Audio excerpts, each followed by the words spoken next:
কর্মসূচি আমরা আমাদের প্রত্যাশা ছিল এই 2 মাসের মধ্যে সরকার আমাদের বিষয়গুলো বিবেচনায় নিয়ে তারা একটি প্রজ্ঞাপন দিবে, কিন্তু আমরা কি দেখলাম, আমাদের আশার মধ্যে ছাই ঢেলে দিয়ে আমাদের বাড়ি ভাড়া 500 টাকা ভিক্ষা দিয়ে আমাদের বাংলাদেশের সকল শিক্ষক কর্মচারী পরিবারকে অপমানিত করেছে। এই জন্য এই কর্মসূচিটা আসলে আমরা চাইলেও আমরা আর স্থগিত করতে পারি না। আপনাদের পক্ষ থেকে ব্যাপক চাপ ছিল যে এটার প্রতিবাদ জানাতে হবে। আমরা আজকে এখানে প্রতিবাদ জানাতে এসেছি, প্রেস ক্লাব জানাই পূর্ণ হয়ে গেছে। আমি শুনেছি লক্ষাধিক শিক্ষক এখানে উপস্থিত হয়েছে। আমি জানি না, আমরা সব জায়গায় দেখতেও পাচ্ছি না, কিন্তু আমাদের কাছে সাংবাদিকরা বলেছে লক্ষাধিক শিক্ষক আজকে উপস্থিত হয়েছে।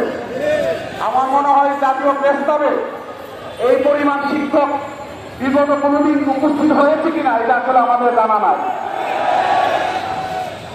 আমরা মিনিস্ট্রিতে যাওয়ার পর যেহেতু আমাদের কাগজগুলো আপনারা জানেন 5 তারিখে শিক্ষা থেকে অর্থে চলে গেছে, শিক্ষা মন্ত্রণালয়ে আমাদের তেমন কাজ নাই, আমরা এই জন্য অর্থ মন্ত্রণালয়ে গিয়েছি।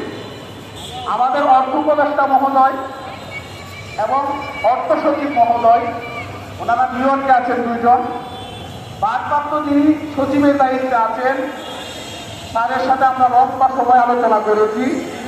অত্যন্ত ভালো মানুষ, কথাবার্তায় মনে হয়েছে কথা কাজে মানে মিল রাখার মানুষ আমার কাছে মনে হয়েছে।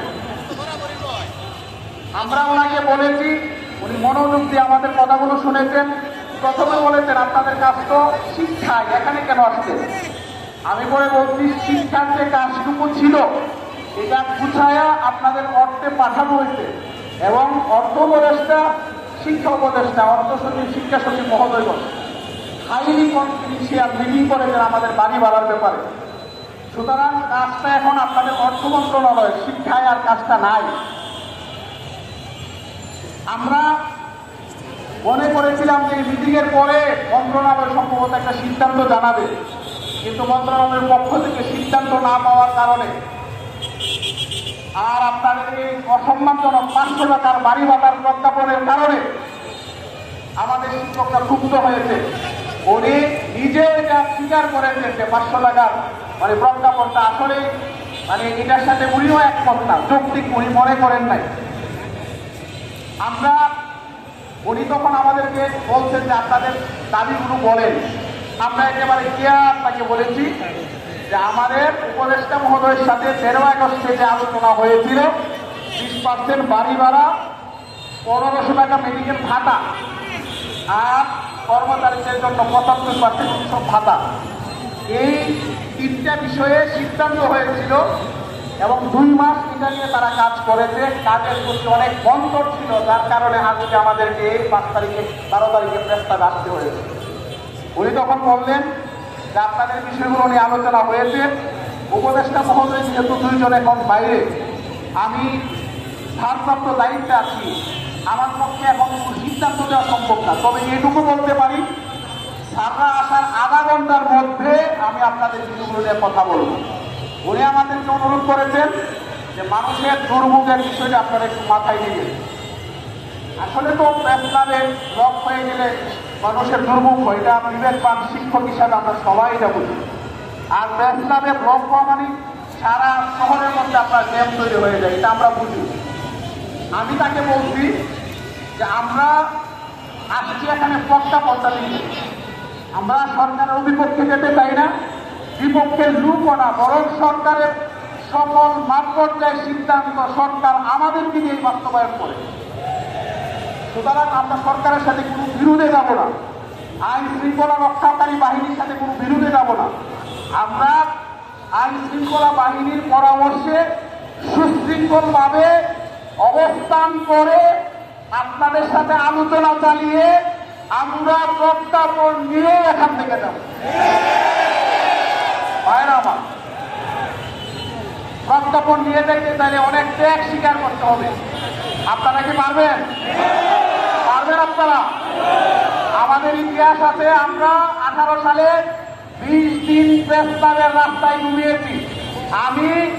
আমি নিজে 18 সালে নিজে প্রস্তাবের রাস্তায় 17 দিন জীবনের ঝুঁকি নিয়ে আমি এখানে ঘুমিয়েছি। প্রস্তাবের রাস্তা আমি ঝাড়ু দিয়েছি শিক্ষকদের জন্য। 2023 সালে 44 দিন রাজপথে আমরা কাটিয়েছি। আপনাদের জানা আছে, আপনারা অনেক এখানে আসেছেন বাইরে দেশর। আমরা 24 সালে 22 দিনের আন্দোলনের মাধ্যমে উৎসব পাতার প্রজ্ঞাপন আমরা জারি করা সরকারের কাছ থেকে আমরা পেয়েছি, ঠিক কিনা? আর আজকে যে প্রেক্ষাপট তৈরি হয়েছে বাড়ি ভাড়া, মেডিকেল ভাতা এবং কর্মচারী উৎসব পাতা, ওইটাও কিন্তু ওই আন্দোলনের 22 দিনের আন্দোলনের ফলোআপ আন্দোলন, ঠিক কিনা? আমাদেরকে কষ্ট করতে হবে। আপনি একটা গ্রুপ একদিন এসে প্রস্তাবে দাঁড়াইলো আর সরকার দিয়ে নিল, এত সহজ হয়ে যায়?